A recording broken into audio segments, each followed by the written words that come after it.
Hello, my name is Sarah and I have something to say. And today I'm going to say that Tai Lung is a metaphor for shaytaan. And now that I've said that out loud, kind of starting to question some life choices, but I hope that everyone will stay with me and kind of get where I'm going with this. I would just like to say thank you to everyone who has subscribed to me because I have 14 subscribers and I'm pretty sure like 4 of them aren't family members, which is crazy. Absolutely crazy. So let's jump into this. Um, I do want to start by saying that I know it sounds very crazy, and more than anything else, Allah knows my intentions, but I want to make my intentions very clear to my brothers and sisters that are watching the video. I am in no way disrespecting my religion. My intention is not to disrespect my religion in any way, shape, or form. I love Allah. I love my religion. I love being a Muslim. I watched Kung Fu Panda yesterday, and I was doing my nightly read of the Quran, and something clicked to me, and I'm choosing to think that Allah made it click for a reason. So stay with me. I love to have conversations about Islam and I love to talk about things that I like, pieces of media that I like. And when the two connect, sometimes I just feel like, maybe other people see the connection and we could talk about it. So I would love to have a conversation, but please save all comments until I have cooked and you have eaten, and then we can discuss. So let's get into it. So I'm of the opinion that sometimes the Quran and our religion can be a little bit difficult to dissect. And I know this is obviously coming from a personal opinion as well. Sometimes it is difficult to understand our duties as a Muslim, especially in the world that we live in, and what we should do with the gift that is our religion. And I don't think it's because of the religion. The religion isn't difficult to understand. The role of a Muslim, Allah, I think, has made it very clear. I just think that what makes it difficult is the world that we live in, because the world that we live in is clouded with so much noise. I use the word noise a lot because I absolutely live in a world where the noise that we have every single day literally poisons your soul and feeds you of the worldly desires, which just drags you lower and lower into your lowest nafs. And nafs, for someone who hasn't maybe heard the word before, is basically like yourself. Like you have three like you have three states of self. Okay, I'm not going to explain this very well, and I'm not trying to get sinned for giving anyone the wrong idea about anything, so I'm just going to Google it. Okay.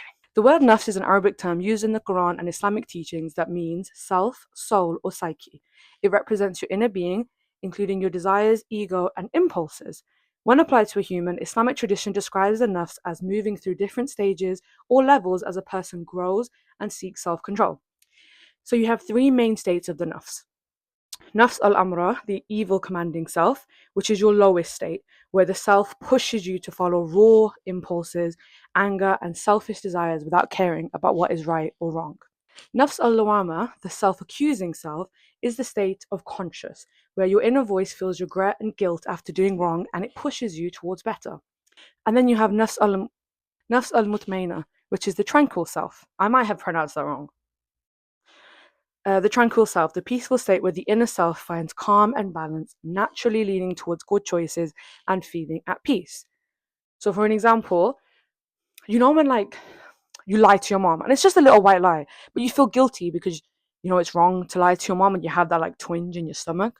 But then you know how like over time you start lying more and more, and then eventually you don't get that twinge in your stomach.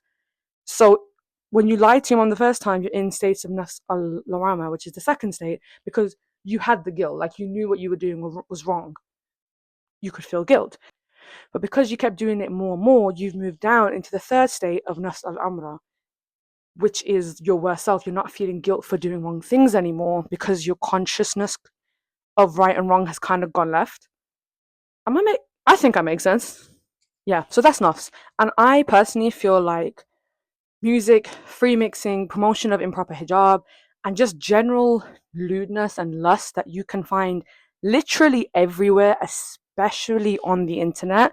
I believe that just drags you deeper and deeper into the third state of your nafs, which moves you further away from Allah. I have a diagram on my wall. Wait, let me see if I've got it on my Pinterest. 1 second. I have it on my Pinterest. Who even says that? Bear with me. So, can we see? I'm gonna put this. Okay, I'm just gonna put it on the screen. But we can see here. So, It's a Venn diagram. I love a cheeky Venn diagram. I just think they're so good. Just look at the diagram. I think it makes quite natural sense. But so at the top, obviously, you've got Allah. Allah is next to you hereafter. And then the closest thing you have to Allah is your contented self. Contented self, obviously, being the highest state of your nafs, where you naturally want to go towards what is good and naturally go towards Allah. And you've got your natural. I don't know why I'm breaking this down. This is not relevant to the video. The point I'm trying to make is we should make a breakdown of this. One day we will. We will make a video on nafs. But my point here being is that Allah is up there with your contented self because you're naturally doing stuff that brings you closer to Allah, whereas Satan is right at the bottom and he is closest to the self that commands you to do evil. And whereas Allah is next to the hereafter, Satan is nearest to the world. And the lowest form of yourself, the most human version of yourself is, because that sounds bad because you can't be human, but humans are prone, like the reason that humans are different from angels is because humans have free will that make them more prone to be led astray and to be led towards haram and to be led towards things that will hurt them, hurt ourselves ultimately. But shaytaan he's good. He has had millions of years of practice, and he knows what gets us. And unfortunately, the world that we live in today, it gets us. It really does get us, because it doesn't. If everything in the world that was bad for you was outright, like shaitan just said, like made it clear that it's bad for you, you'd feel more hesitant to do it. But because we live in a world where so many things, free mixing, like music, just like I said, just women showing off their bodies, men showing off their bodies, men having this cruelty towards women when they advise them, or just their attitude towards women in general being so cruel, and it pushes so many women away from the religion and creates such a divide between brothers and sisters. That really upsets me because that's shaitan. And we don't even realize it. The greatest trick the devil ever pulled was convincing the world that he didn't exist. So when he's convincing you that it's not, how can it be me? And there's no red, there's no devil holes running around anywhere. This is just the world you live in. It's so hard because you are fighting against the world you live in. But that doesn't mean you don't have to have the fight. I have this quote on my wall. It's actually one of my favorite quotes. Where is it? Yes, Jihad al-Nafs, the battle within, is the hardest war you'll ever fight. People talk about jihad like it's something you gotta go fight and die in the name of Islam. No. Sometimes fighting against the world to be closer to your Allah is the hardest thing you're ever gonna do. Anyway, we went way off track. Okay. So the verse that kind of brought this to my mind was Surah Al-Baqarah, and it was verse 34. And when we said to the angels, prostrate before Adam, they all fell prostrate except Iblis. He demurred through pride and so became a disbeliever. So for reference, I am using the glorious Quran translation by Muhammad Mahmoud Pickthall. And the word demurred means to object or hesitate when being asked to do something. So he objected through pride. Okay, we're going to go for Tai Lung first. Because like I said, I think that when things are broken down into something that's a bit more, I don't want to say worldly, but then yeah, maybe worldly. Maybe it's something that it's a kid's movie. It's a children's movie. It's something that's supposed to be easier to understand. So I just think it's a great example of how shaitan messed up and how so many of us follow his path, and we can see that through Tai Lung. So Tai Lung was trained his whole life to be the dragon warrior, literally broke his bones, was told by his master that he was destined for greatness, but Master Uge decided that he wasn't the dragon warrior, or rather the universe pointed him towards the real dragon warrior. He didn't choose himself. Tai Lung went crazy when he was denied the dragon scroll. 20 years later he got out and he came back from the dragon scroll, but Po, who was the true dragon warrior, defeats him. Now, Tai Lung was told by Shifu that he could be the Dragon Warrior, and I do give Tai Lung his due in my last video where I talk about everything about him. I'll be honest, the video is an hour and a half long. Just go watch it; it's quite interesting if you like Tai Lung. Anyway, after he's told that he's not the Dragon Warrior, his pride and his anger cause him to lash out. You could also say the destruction of the life he thought he knew, but I think above all, he thinks that he deserves something that he just doesn't, or he thinks that he's entitled to a destiny that is not his. He tries to steal the scroll, and he was stopped. When he comes out, he tries again, but he's defeated by the true Dragon Warrior. But Po was appointed by destiny to be the Dragon Warrior because of what was inside of him. We will talk about that later. Tai Lung, through his arrogance, the first thing he does when he sees Po is he starts belittling him, making fun of him, saying that he's fat, he's a panda, which is just kind of racist, really. But anyway, how could he possibly be the Dragon Warrior? And what's crazy is that all that chat, and he still ends up defeated by Po. And it's because Po was chosen by destiny, and Tai Lung will never understand that. He will never have that. He will never be the chosen one, because destiny decided that Po was better than Tai Lung, despite how he looked, despite what was inside of him. it was better than Tai Lung, and he could not accept that. He refused it. And what's crazy, he was the first person to train 1,000 scrolls of kung fu, but his greed pushed him, despite the fact that he was almost invincible, pushed him further and further until there was literally nothing, like there was nothing else he wanted. He needed the greatest scroll of all time. Like that was his goal. That's what he wanted. He tried to go for Master Oogway, who was the greatest master of all time. Even his Shifu, whose father, who trained him and loved him, he beat him to the ground, completely disrespected him, completely disregarded everything he did for him. He ran through the village that he was raised in, hurt people, destroyed them, destroyed the village, and got locked up and treated like a prisoner. And the crazy thing is, through his arrogance and his pride, like, yeah, we can sit here and feel sorry for Tai Lung. Again, I give him his due. But how many people did he hurt? How many homes did he destroy? How many lives did he unsettle? For what? For something that was never his. Mean. And like, I get that he was hurting, but then he just tried to make everyone else hurt. And you can't live your life like that. That leads us to shaytaan. Before he was shaytaan, he was Iblis. Backstory being that Iblis did live amongst Allah's angels. Angels are made of light and they are given no free will. Their duty is literally to serve and worship Allah. That's it. Iblis, however, was a jinn. He was made of a smokeless fire. He lived and learned amongst the angels, but he was always different because he was made different. Allah subhanahu wa ta'ala created Adam alayhi salam, the first man. He was created of the earth, of like dust, soil, and clay. Allah taught Adam things that he hadn't taught the angels. And when the angels didn't question Allah, but they just asked him, like, oh, like, what does he know that we don't know? Like, he's made of earth. And then Allah subhanahu wa ta'ala says to him, like, okay, I've taught him, like, you don't know, I know better. And then he asks the angels questions, and the angels are like, well, we don't know the answers to those because you never told us. But then Adam knew the answer. And he was like, Allah was like, this is my decree. I've taught him what I haven't taught you. Allah subhanahu wa ta'ala then tells the angels to fall prostrate in front of Adam, and they all do it except Iblis. Now, Iblis has free will, and he says no, and he refuses to do it. He demurs through his arrogance, his pride. I'm going to read the verse actually. Let's go bar for bar. So this is Surah Al-Araf. I don't know if I'm saying that right. Surah 7, and it's verse 11 through 13.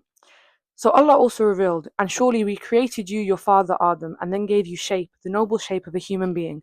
Then we told the angels, prostrate to Adam, and they prostrated, except Iblis. He refused to be of those who prostrate.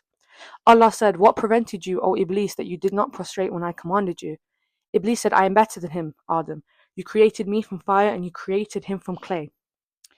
Allah said, O Iblis, get down from this paradise. It is not for you to be arrogant here. Get out, for you are of those who are humiliated and disgraced. Iblis then vowed that because he'd been pushed astray, that he would lead anyone on Allah's straight path astray as well. Obviously, at that time, we only had Adam and Eve, the only humans. At this point, Iblis, or shaytaan as we now know him, is a fallen jinn. He was cast aside because of his own arrogance and his own pride, and he established himself as an enemy against Allah and his people, which is crazy. He lived amongst Allah, like he knew what Allah was capable of, and still, in his face, he denied him, and he said, I will not obey you, and I will not prostrate you, and I will not do what you say, because I am better than your other creation. Like Allah didn't create you too. Crazy. But ultimately, it was his pride and his arrogance that blinded him. And I do use the word blinded very intentionally, because he and Tai Lung are very similar in this. You can see in both of them in this regard. They can't see what they're doing, and they don't care about the fact that they can't see, and they don't care about the potential consequences of their actions, of their pride. They're hurting people all to prove a point to the one who created them. That's what's crazy. Who made them all that they are. Now they think they can be better without him. And that's not the case. They're too proud. They're too arrogant. They think too highly of themselves. And again, you do think it's crazy, in specifically speaking of Iblis, because how do you deny your Lord? Like, he's right in front of you. How? How many people, day-to-day Muslims, make themselves enemies of Allah? And for what? And they don't even, this again, blindness, they don't even see it because they're blinded by pride and arrogance. And that comes straight from shaytaan. That was his major sin. That was what had him fall from the heaven. That's what made him fall from Allah's hold. Allah's heaven, yeah, that's what made him fall from heaven. And it's the same with Adam and Eve. He goes to lead them astray, and he tells them, eat from the forbidden fruit that Allah subhanahu wa ta'ala told them, do not eat from there. And when they do, they lose all their heavenly kind of grace. They're exposed, they're naked, and they're banished from heaven and sent to earth, where they have to now trial after trial and then come back to Allah subhanahu wa ta'ala one day if they live good, righteous lives. And it's crazy because it's the same thing. Allah specifically told you not to do something, you did it anyway because you were arrogant, because you thought you could get away with it, because you thought you were better than the command of Allah, that you knew better.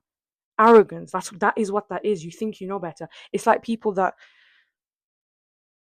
recently, actually, a lot of people have been debating about hadith and whether or not we should follow hadiths and whether or not like hadiths are real. And I know there's been that girl that just goes on and says that hadiths are only written by arrogant evil men, something like, I don't remember exactly what she said, but you know what I'm talking about. And I just think that's stupid, because I think Allah subhanahu wa ta'ala has told you to follow his word of the Quran and follow the sunnah of the Prophet Muhammad sallallahu alaihi wasallam. And if the hadith, not all hadith, I'll accept that, but if some of the strongest hadith have links that take them and proof, scientific proof that takes them all the way back to 1400, is it 1400 years ago? It is 1400 years ago. I just wanted to be sure, but I am sure. Okay. Yeah, they have scientific proof that links these words back to 1400 years ago when the Prophet ﷺ did live and he did say these things. And there's evidence. I'm not saying you should believe every hadith. You shouldn't. You should do your research and make sure it's proper and make sure that it is linked. But you can't just straight out deny it.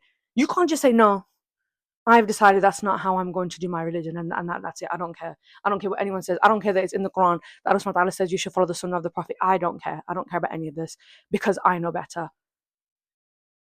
There's people out there that say you don't need to pray. Like, I saw this woman, and again, I'm not judging her, so I'm not going to bring up who she is or whatever, but she was like naked, well, not naked, but she has like a shirt on that showed all her arms, all her chest. She had her hair out, and then she was praying in the middle of the forest, which is beautiful. Praying in the forest, that's amazing.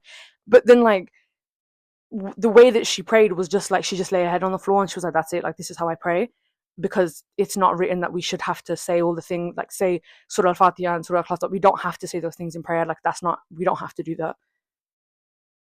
That's crazy. You can't just say no. You can't.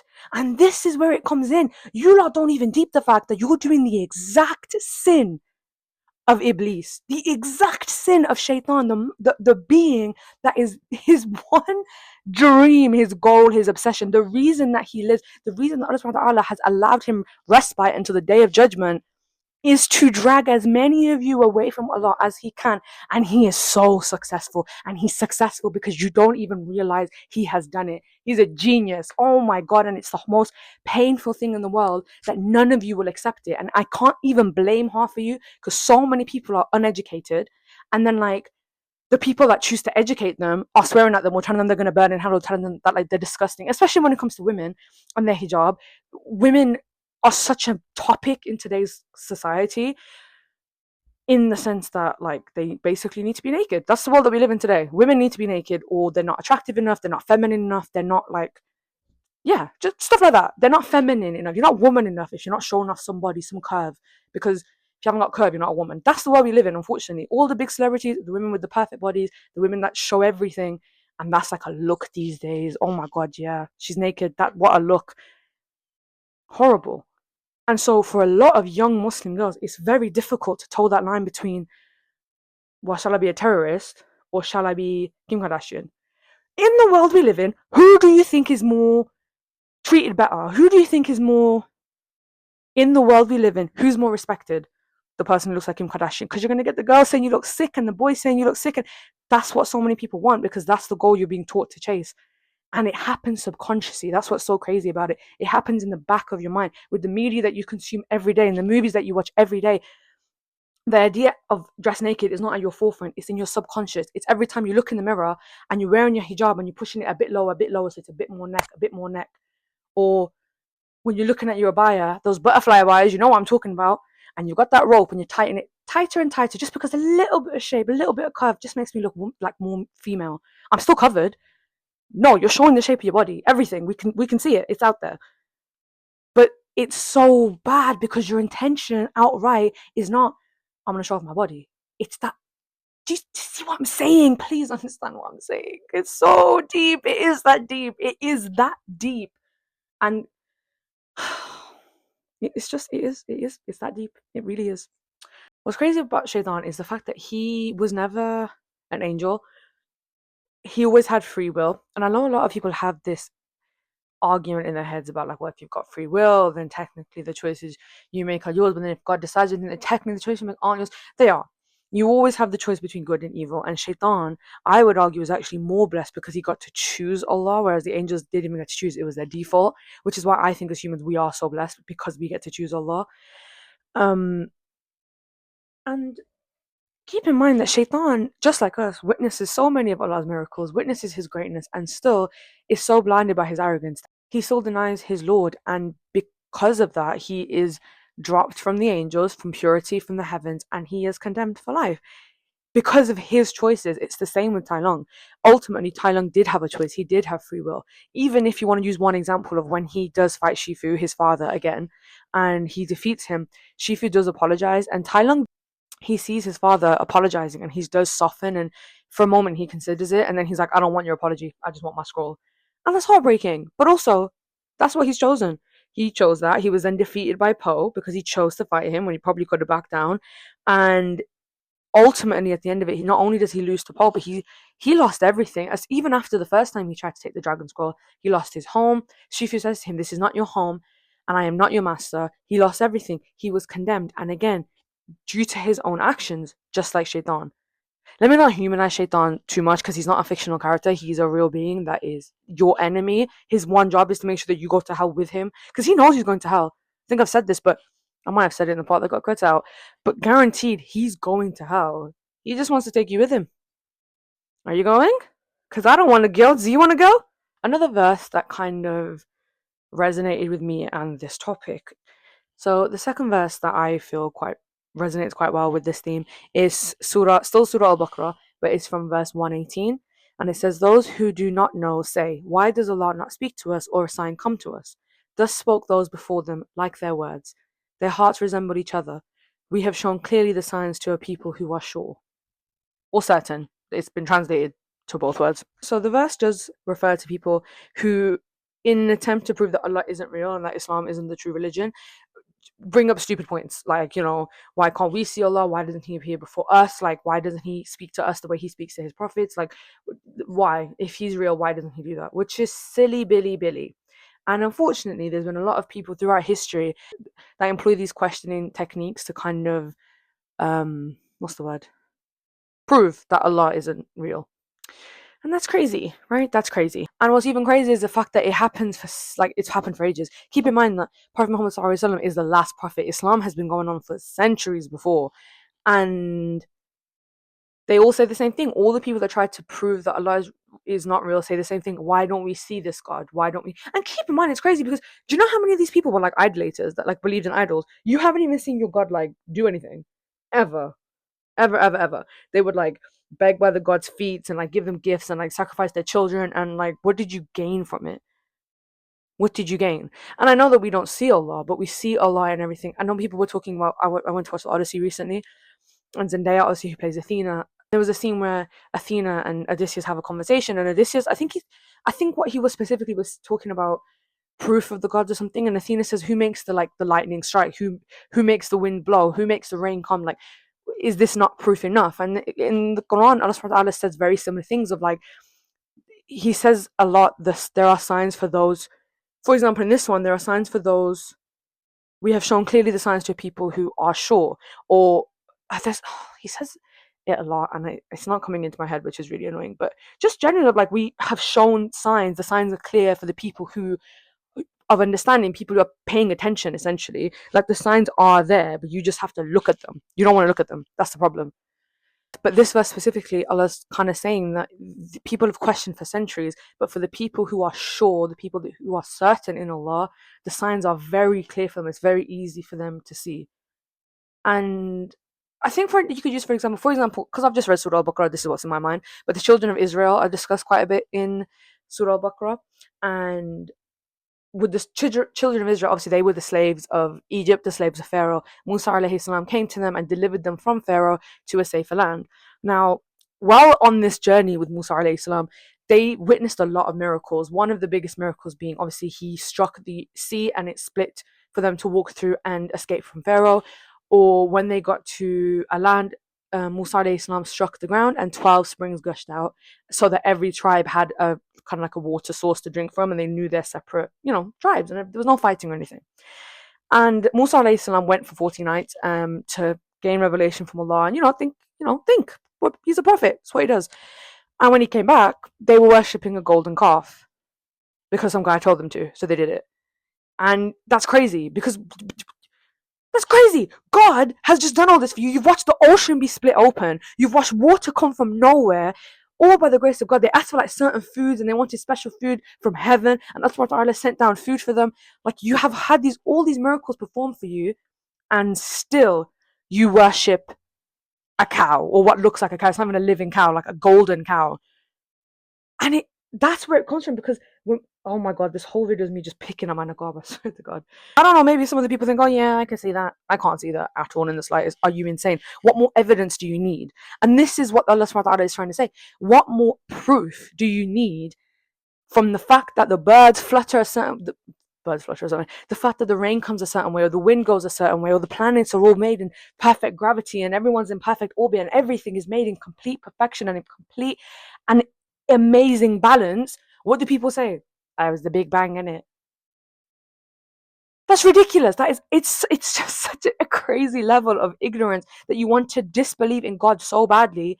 It just happened. It just happened. All the forces pushed it. It just happened. Wow. Wow, wow, wow. And some people believe that, People believe that. It's crazy to me. It is absolutely crazy to me. And like, back to obviously the children of Israel being the main example here, they witnessed all these incredible events and still, through all of them, denied Allah. Denied it. Even like to the point where Allah subhanahu wa ta'ala commanded them to kill a cow. This is your God, right? He's giving you food, he's giving you kill a cow. Cool, I'm on it. Prophet Ibrahim alayhi salam was told to kill his son. I'm on it. If that's what you want, Allah subhanahu wa ta'ala, that's what I'm doing. But what does the cow look like? But what color is the cow? But like, how old is the cow? But like, where is the cow? Why are you longing at killing the cow for? Because they're ignorant. Because they didn't want to kill the cow. Because they were just worshipping the cow. It's just the most. It's so ridiculous. I don't know why I get so passionate about this, but it really, it's ridiculous. It's stupid, and people do it today. This ignorance that they've got within themselves, and this arrogance that they've got, and because of that ignorance and because of that arrogance, because you're unsure, you are in a perpetual state of unbeing. Unbeing? What? Okay. No, I'm just gonna explain. Give me a second. Unbeing, of like, you're kind of floating within yourself, because when you're unsure of Allah, when you have doubt about Allah, and I don't just mean of like educational doubt of like, oh well, do we think that this just we're talking about hadith. Do you think that this hadith is correct? Should I Google the hadith? Yeah, of course, Google it. Google it. Not just Google one page and yeah, that's it. Research it. Go back and look properly. And like, we don't have the excuse of uneducation in our our society anymore. Everything is accessible to you for free. Do not look on TikTok for the answer. Go and research yourself. Read some books. Read some articles. It's right in your hand. There's no reason that you should sit there and be uneducated on your religion. Accept your own arrogance, accept your own refusal to look into religion. That's it. That's the only excuse you have, because it is all here for you. The Quran is translated in almost every language.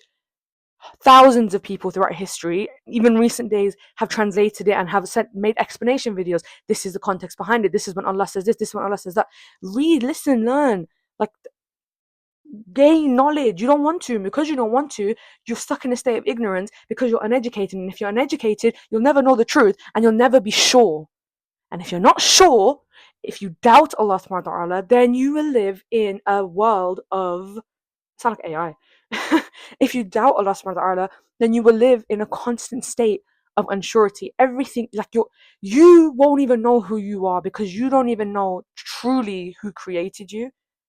And what's crazy is that connection with Allah just comes from learning about Him.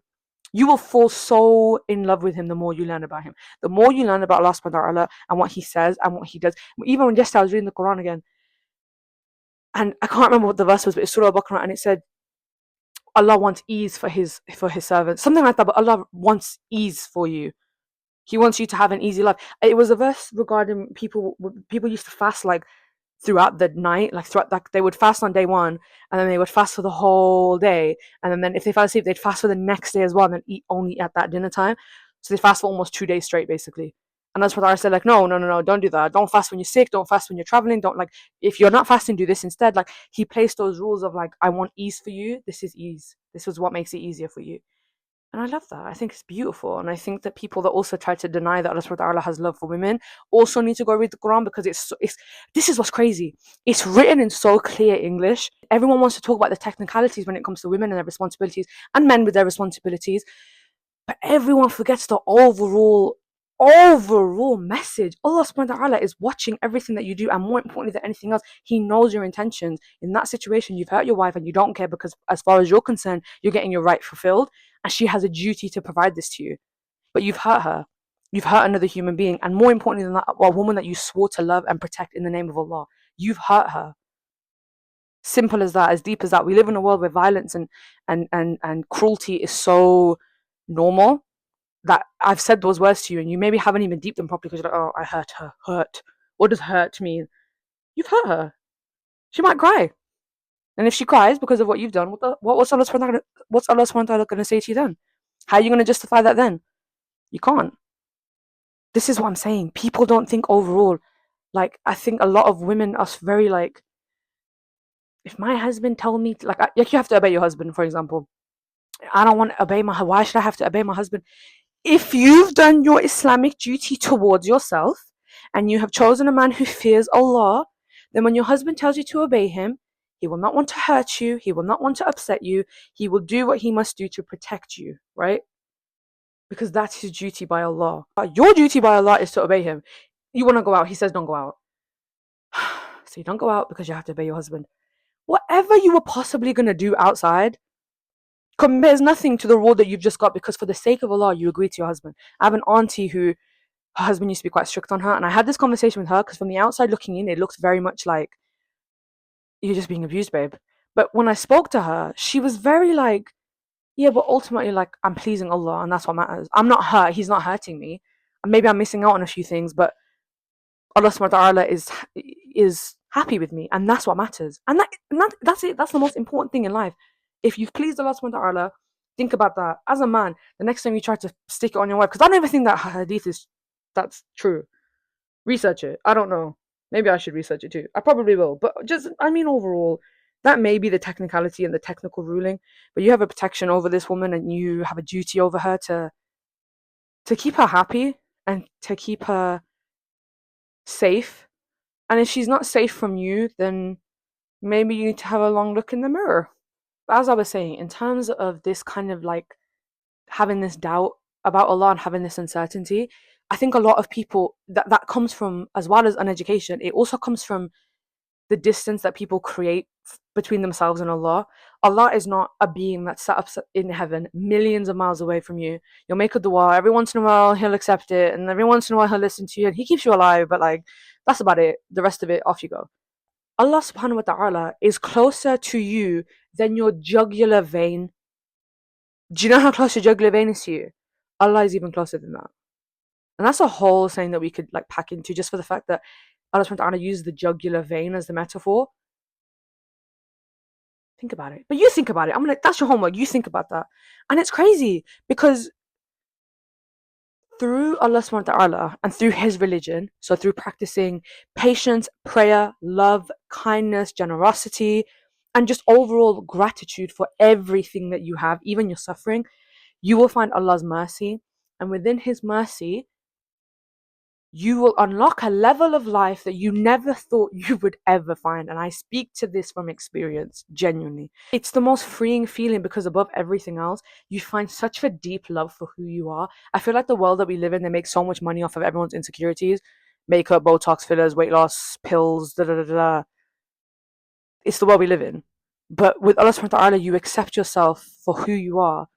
And then you learn to love yourself for who you are, for your title. Allah subhanahu wa ta'ala calls you his servant, his bondsman. Like, you know how deep the love is. And you know how incredible it is to be his servant. And I know we think it's crazy, but you're not serving, you think of servants like you think of slavery and stuff like horrible. But to be a servant to Allah subhanahu wa ta'ala is to do what pleases him. And what pleases Allah is what is best for you. That's what's crazy. The craziest thing about the whole religion is that everyone wants to look at it as of like, you have a God, the God tells you what to do, and you have to do those things, and that's your life. And then only then you get to go to your God's heaven. No, through your religion, you will find peace on this earth. That's what's crazy. Like Allah subhanahu wa ta'ala, he has not just sent us to earth and then deal with it. No, he's given you the Quran. He's given you the Sunnah. He's given you your nafs, your consciousness. He gave it to you so that you can find a path through this world, because Islam is the straight path, but the world we live in is bare jagged. Like, you just gotta find the straight path, and you find that through the Quran and through Allah subhanahu wa ta'ala's teachings. And what does He teach you really? Protect your body, love yourself, keep yourself healthy. I'm trying to like go overall now. Give money to the charity, look after orphans, spend your money in good ways. Don't gamble, don't drink alcohol, don't have sex outside of marriage. You again, guys, this is not the kind of page where you can be stupid. You have to use your own brain. Think about all those things I mentioned, the good and the bad. The good makes your life better. The bad makes your life terrible. And when you stay away from them, you are doing better. But then look at all those things I talked about. That's what shaytaan promotes in his world. You have to choose. You have the consciousness and the free will to choose. And it's not easy, but that doesn't take the choice away from you. That doesn't mean that this is your life. You have to choose. We are going to break this down into Kung Fu Panda terms just to make it a bit easier to understand, because I feel like I'm throwing a lot of information at you. So Po is us. Po is the Ummah. But we're going to look at this through Po's story. So Po's fat, undisciplined, lazy, and miserable at the start of the film because he really wants his life to be something else, something better. He is said to be the Dragon Warrior, and what I loved when I was watching the film is that and Shifu and everyone keeps saying that, how are you going to get changed into the Dragon Warrior? How is Shifu going to change you into the Dragon Warrior? And when they find out that Tai Lung is coming, Po says it again, like, how are you going to turn me into the Dragon Warrior? Po is then trained by Shifu. He becomes disciplined and like physically much better, and Shifu decides that he's ready to read the scroll. One second. Shifu gives him the scroll, and when he first opens it, he finds that he's blank. It is blank. Everyone says it's blank. Tai Lung reads it, it's blank. Shifu reads it, it's blank. They're all like very sad. Po is really upset because he thinks like the whole thing was a lie, and like there's no scroll power, which means that he's not the Dragon Warrior, which means that he can't defeat Tai Lung. Now keep in mind, Po was chosen to be the Dragon Warrior before all this discipline and like physical training, because of what the scroll was telling him, which is that there is no secret ingredient. It's just you. It's who you are. It was always Po's destiny to be the Dragon Warrior because of who he was. I know I listed all his negative traits at the start, but let's talk about what else he was and what he stayed. He's kind, generous, he's funny, he always finds a way to turn every bad situation into a light-hearted joke, and above all, he is so persistent. Shifu tries to get him to leave, Tigris tries to get him to leave, everyone does, but he doesn't. He stays, he keeps working, he chooses to get better, and he's ready to work for it. He needed a bit of help from Shifu, but he did work hard to become the Dragon Warrior, and or should I say change into the Dragon Warrior. But what was crazy is after all that trying to change, he realized that the Dragon Warrior was inside of him all along. That's what the scroll revealed to him. It just showed him a reflection of himself. And even when he does defeat Tai Lung, he does use a bit of kung fu, but generally that fight was just goofy improv because of who he was, because that's what helped him to succeed. That's who he is. He's goofy improv. I like that word. Goofy. He always had the ability to defeat Tai Lung. He just had to accept who he was and rise to meet his destiny. And everything that happened in his life led him to being chosen as the Dragon Warrior. I'm Muslim, as we have established. I believe that everything happens for a reason. And one of my favorite highlights of everything happening for a reason is the fact that when Poe's trying to get in to see who the Dragon Warrior is, he's trying all these different goofy things because the front door is locked, and he ends up goofy. He tries all these stupid things, and he ends up using fireworks, and he gets blown right in front of Uguay, who obviously points at him. What I find so funny about this situation is that the minute he's like, me, and Uguay's like, you, and he's like, and then it kind of pans to everyone, and it pans to his dad, who has just opened the front door, and he's like, you. And what's crazy is that the door did open. It opened for his dad. It didn't open for Po 2 minutes ago, because if it had, Po never would have landed where he needed to land to be chosen as the Dragon Warrior at that exact time. Maybe it would have happened a different way, but then maybe it wouldn't have happened at all. It had to happen that way because he was the Dragon Warrior. Even like the legends say that he fell out of the floor he fell out of the sky in a ball of light. Technically, that is in fact what happened, which is crazy. And I just think that the door is like a very good metaphor for kind of like a door's been closed in your face, so he can't get what he wanted. But then ultimately, what happened afterwards was better for him because that's what made him fulfill his destiny and become the Dragon Warrior. How crazy is that? Gotta think about that. That's mad deep. That's mad deep. You gotta think about it. And it just basically shows that Allah subhanahu wa ta'ala will come to you in so many ways. And a lot of people are very, I think, surface level with their religion. And this is just a sign that you can't be. Allah knows your every intention. He knows what's inside you. He knows what is best in every situation. He says it may be that something is bad for you and you want it, and it may be that something is good for you but you don't want it. Allah knows, you know not. I'm paraphrasing, that's not the exact ayah, but I think I'm quite close. But you get my point. Is like Allah subhanahu wa ta'ala knows what's best for you and He leads you to the right situations. And I think everyone, if you look at your past, you'll be able to find one instance where you wanted something and years later, months later, you realize, oh my God, I'm so glad that didn't happen because it would have ruined my life. Or something bad happened that you thought ruined your life and it turned out to be the best thing that ever happened. I have so many examples. I write them down because it helps me to remember to stay grateful. And Allah subhanahu wa ta'ala, He loves the grateful. He loves the thankful. And just to say, guys, like, deep your religion, deep your relationship with God, and prioritize it over everything else because it is the most important thing. God will guide you to the right place and He will make you the strongest and most intelligent version of yourself. Everything that you want to be, you will find through God, and through God, you will meet your true destiny. And I believe that genuinely. Anyway, so this was a quick, cheeky one today. I say quick, it was supposed to be like a half an hour thing. I'm pretty sure I've been sat here for an hour and a half. It's my bedtime. But I do hope that you've learned something, and more than anything else, I hope that we move through this identifying our own arrogance, our pride, our greed, and learn to identify where shaitan gets you and how you can fight against him, because that is our war. Like all the, some people in Palestine starving, and that is their war. That is their physical fight, having to endure suffering and staying true to Allah subhanahu wa ta'ala and staying strong. And so many do. So many do. But our war is different. We are very, very blessed that we don't have a harder physical fight in terms of starvation and homelessness. Some of us do, but most of us don't in this country, for example, in England. So your war is within you. And I believe you can do it. Arm yourself well with the Quran and with the Hadith and the Sunnah, and educate yourself. Like I say, education is true. It is your greatest weapon. And yeah, I see my religion in a lot of things, and I like to watch a lot of things, and I like to talk about things. So like I say, I'm going to keep making this now. I hope you enjoyed it, and I do hope that we can all have a nice, friendly conversation in the comments, because I'm happy to hear feedback and I'm happy to hear other people's opinions. Thank you so much for watching. Please subscribe if you enjoyed it. I still find it so funny to say that. Please subscribe. This is video number 2, guys. This is really exciting. And Allah Hafiz, thank you for coming. Have a nice day or night. We're all just going to ignore my scarf today. Anyone that says anything about it is getting smacked in the mouth. Astaghfirullah, that wasn't very nice. Okay.